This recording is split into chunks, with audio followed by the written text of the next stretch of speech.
প্রশ্নে বলা হয়েছে সর্বমোট কত সংখ্যক গাছ হলে একটি বাগানে 7, 14, 21, 35, 42 সারিতে গাছ লাগালে একটিও কম বা বেশি হবে না। অর্থাৎ ওই বাগানে যদি আমরা 7, 14, 21, 35 এবং 42 সারিতে গাছ লাগাই তাহলে একটি কম বেশি হবে না। যদি তা করতে যাই তাহলে কি করতে হবে, আমাদের এই সংখ্যাগুলোর লসাগু করতে হবে। অর্থাৎ প্রদত্ত সংখ্যাগুলো কি দেওয়া আছে, তো সংখ্যাগুলো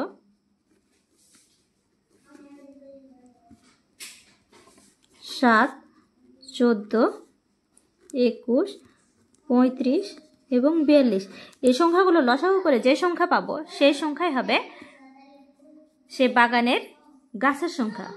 অর্থাৎ সে ততগুলো গাছ থাকলে বাগানে একটি গাছও কম বা বেশি হবে না। তাহলে আমরা এই সংখ্যাগুলো লসাগু করব। তাহলে কি হবে 7, 14, 21, 35 এবং 42। প্রথমে আমরা কি দিয়ে ভাঙানোর চেষ্টা করব, 2, 7। তাহলে 2 দিয়ে ভাঙালে 7 × 14, 21, 35, 21 × 42। তারপরে আবার কি দিয়ে ভাঙাবো আমরা, 3 দিয়ে যদি ভাঙাই তাহলে কি পাবো, 7, 7, 3 7 21, আর 30, 3 7 21। এবারে আমাদের ভাঙাতে পারবো অবশ্য 7 দিয়ে। তাহলে কি হবে, 1, 1, 1, 5 7 35, 7 থেকে 7। অর্থাৎ আমরা নির্ণয় লসাগুর সংখ্যা কি পেলাম, লসাগু সমান 2 × 3 × 7 × 5। এখন আমরা গুণ করলে কি পাবো, 3 × 6, 6 7 42, 42 × 5।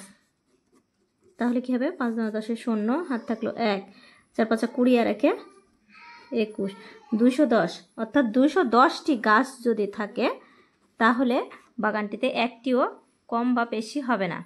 এটাই আমাদের নির্ণয় ফলাফল। প্রশ্নে বলা হয়েছে দুটি সংখ্যার গসাগু ও লসাগু যথাক্রমে 2 ও 360। একটি সংখ্যা 10 হলে অপর সংখ্যাটি কত? সমাধান।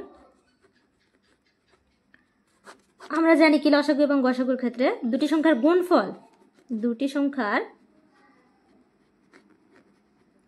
গুণফল সমান লসাগু গুণন গসাগু।